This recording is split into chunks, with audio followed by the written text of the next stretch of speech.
મેં હમણાં જ નારાયણ વલ્લભ શાસ્ત્રી સ્વામીને કીધું, મેં કીધું 25 વર્ષ પહેલાં જ્યારે પ્રતિષ્ઠા કરી, પ્રતિષ્ઠા કરતાં હનુમાનજી દાદા એવા રાજી થઈ ગયા તો બધાને અમેરિકા મોકલી દીધા.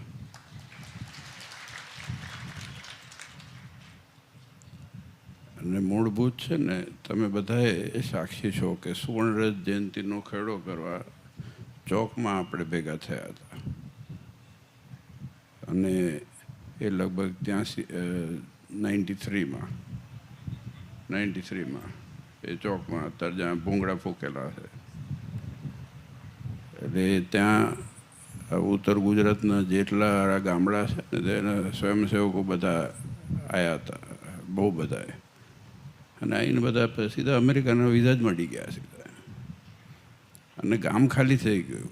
અને નીતિનભાઈ કીધું ને, સાચી વાત છે કે વચ્ચે હું નીકળ્યો હતો સાહેબ, ગામમાં દેખાયું જ નહીં કોઈ, ઓટા ઉપર કોઈ બેઠું નહોતું.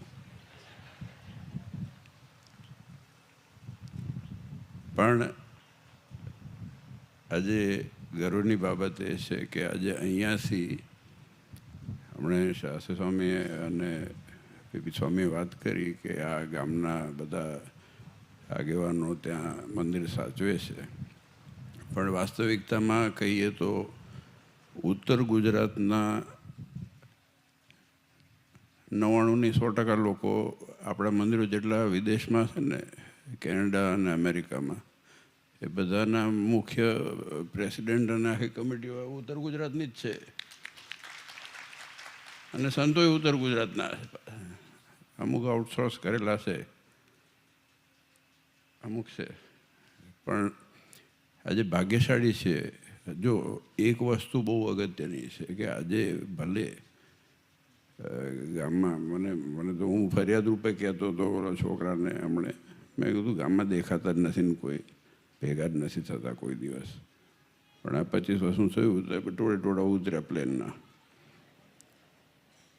પણ જનની જન્મભૂમિ છે સ્વર્ગાદપી ગરીયસી. જનની માતા અને માતૃભૂમિ એ સ્વર્ગથી અધિક છે. આજે આપણા ગામમાં પ્રસંગ હોય અને આપણે એકત્રિત થઈએ અને હવે મોટા પાયે આવી, એ તો આ ભગવાન રાજી થાય. અને મોટી વસ્તુ એ છે કે તમે અહીંથી નીકળ્યા જ્યારે પણ સાચી ખોટી જે રીતે પહોંચ્યા હોય, મને નથી ખબર, આ બધા વિસ્તારના સાહેબ સાચું જ કહેવું પડે ને. મેક્સિકોથી ગયા હોય કે ગમે ત્યાંથી ગયા હોય એ નથી ખબર મને. પણ જો આ વડુ, કરજીસણ, ડાંગરવા, મોખાસણ, આ બધાએ ગામો ખાલી કરી નાખ્યા તમે બધા. પણ જે પહોંચ્યા ને એ ભગવાન લઈને ગયા છે. અને ત્યાં આપણા ગામમાં છે એનાથી અધિક મોટા મોટા મંદિરો થયા છે.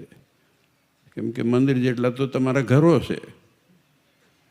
એટલે પછી કેવા ભગવાન તમે સાચવી રાખ્યા છે ને સંસ્કાર સાચવી રાખ્યા છે. આજે ગર્વની બાબત એ છે, હું ચાલીને અહીંથી આવતો હતો ને, નાના દીકરા દીકરીઓ બધા, દીકરા હતા જેટલા જે છોકરાઓ હતા ને ઝીણા, એ બધા આવીને દોડીને કેટલા સેલ્ફી પડાઈ ગયા અને કેટલા બધા આવીને કેમ છો કેમ નહીં કરી ગયા. આજે ગર્વ થાય કે આપણો પરિવાર આટલો વિસ્તૃત થયા છતાં પણ વિકાસશીલ છે અને સંસ્કારની જાળવણી રાખીશ. અને આ શીખવાનું એટલું જ છે. ત્યાંથી અહીંયા લાંબા થયા શેના માટે? તો આ સંસ્કાર, સત્સંગના સંસ્કાર, સત્સંગની ધરોહર, આપણી પરંપરા, આપણા સિદ્ધાંતો એ જળવાઈ રહે, એની યાદગીરીને સ્મૃતિ લઈને આપણે હંમેશને માટે, કારણ કે તમે આવ્યા છો, તમારા દીકરા દીકરીઓને લઈને આવ્યા છો, કોઈક ફેમિલી લઈને આવ્યા હોય, કોઈક ત્યાં જઈને બેઠા જોતા હોય છે. અત્યારે હમણાં 2-3 જણે ફોન ઉપર વાત કરાવડાવી, હવે તો સારું થઈ ગયું, આમ કરીને વાત કરી દે. પણ ત્યાં બેઠા જોવે છે. પણ આપણે ગર્વ એટલું લેવું કે ભગવાનના લીધે થઈને આપણે સુખી થયા છીએ.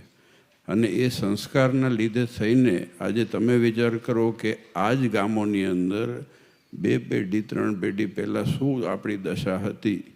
પેટે પાટા બાંધી અને આપણા વડવાઓએ અહીંયા કાળી મજૂરી કરી ત્યારે આપણને ભગવાને સુખી કર્યા હોય તો આપણા એ વડવાઓ એના સંસ્કારના લીધે થઈને અને ખાસ કરીને ભગવાનના આશીર્વાદના લીધે થઈને આપણે સુખી થયા છીએ. આ વાસ્તવિકતા છે. એટલે એ ક્યારે પણ આપણે ભૂલાય નહીં. અને જો આ જોયું ને હું બહુ સરસ હનુમાનજી દાદાનું મંદિર અને વાઘાએ કર્યા અને બાજુમાં સરસ બધો મંત્રોપચાર ચાલતો હતો. અને ત્યાં કેટલા કુંડી હતો? એ 42 કુંડી હતો, 25 કુંડી, 41, 42 ગામમાં 42 કુંડી હોવો જોઈએ. એટલે અહીંયા 1 ગણો એટલે 42 થઈ ગયા. બરાબર છે. 42 કુંડી યજ્ઞ કહેવાય. 42માં તો 42. પણ આજે આનંદ અને ગર્વની બાબત છે, કારણ કે એટલા બધા હરિભક્તો ત્યાં પણ બેસી અને ભગવાનનું ભજન કરી રહ્યા છે. અને આપણો જે વિકાસ અને વિસ્તાર, મેં એટલું જ કહું છું, એટલું ખાલી યાદ રાખવું, જે છે એ ભગવાનના લીધે થઈને આપણે સુખી થયા છીએ. ક્યારે ભૂલવું નહીં. જો પરંપરામાં આપવું હોય તો એ ચેક ને એ રૂપિયાને આ ને તેને બીજા કરતાં સંસ્કાર જે ઘરની અંદર અપાશે ને એ સંસ્કાર આપણા સચવાઈને રહેશે અને એ તમે જાળવી રાખ્યા છે, એ જ ખૂબ ગર્વની બાબત છે. આજે બહેનો, ભાઈઓ, દીકરા દીકરીઓમાં સંસ્કાર જોઈએ છે. જે ગામમાં હું વાસ્તવિકતામાં કહું છું, અમેરિકામાં સાહેબ, અમેરિકા ના ગયા હોત ને તો કોઈ મંદિર ના જતા હોત, એકેય મંદિર ના જતા હોત. અમેરિકા ગયા ને એમાં મંદિર જવાનું શરૂ થયું અને પછી બીજું અડધું તો બહેનોના બીકમાં આવે છે.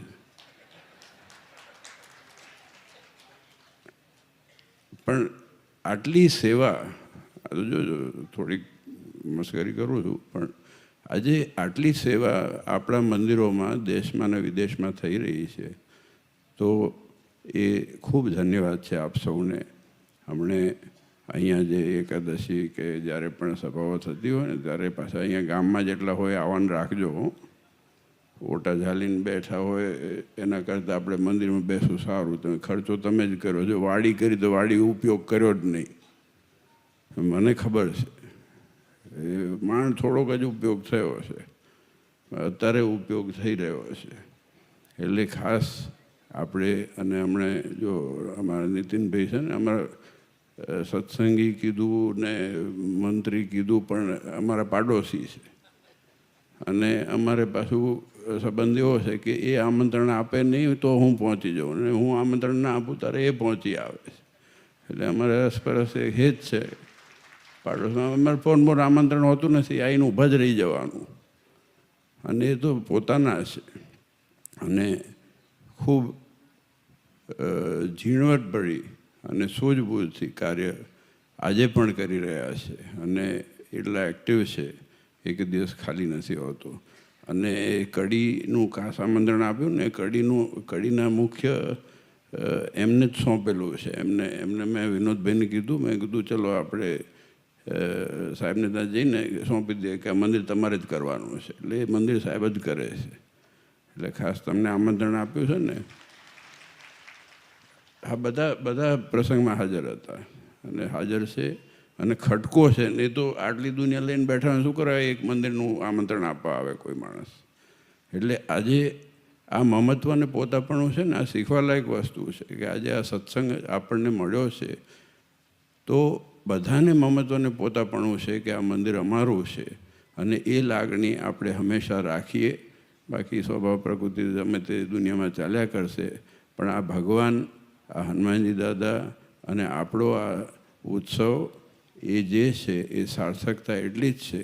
તમે આટલો બધો દાખલો કર્યો ને, ત્યાં ટિકિટ ખર્ચ્યો ને આયા ને અહીંયા ને ત્યાં અને તપસ્વીની જેમ બેઠા બેઠા આવ્યા હશો પ્લેનમાં, તો મજા નહીં આવી હોય. પ્લેનમાં મજા ના આવે. કંઈ કરો શું કરો, ફોન એ નીકળે તો વાત થાય ને. એટલે એ બધું તપશે. એટલે આજે છતાં પણ ત્યાંથી આવી અને તમે બધા અહીંયા આવીને સેવા કરી છે. સાચા અર્થમાં કહીએ તો એ તમે જે આ તપ કર્યું છે ત્યાંથી આવીને અને આવું સરસ આયોજન કર્યું છે, એ બદલ આપ સૌને ખૂબ ખૂબ અભિનંદન અને ધન્યવાદ છે. અને ખાસ કરીને નારાયણ વલ્લભ શાસ્ત્રી સ્વામી અમારા ઘણા વખતથી આ બધા ગામડાઓ સાચવી રહ્યા છે ને હમણાં પાછા તાજા થઈ ગયા છે. વડુનું થયું પછી કે હવે આપણે ક્યાંનું મોખાસણનું તો ગઈ વખતે તો આ મોખાસણમાં હતા થોડાક. મોખાસણનો ચોકે ભરાયો તો ખરો ગઈ વખતે, અને પછી વાવલનું આવશે અને પાછું મોખાસણનું આવશે, અને પછી એટલે સ્વામી બહુ જો આજે ઈસણનું છે.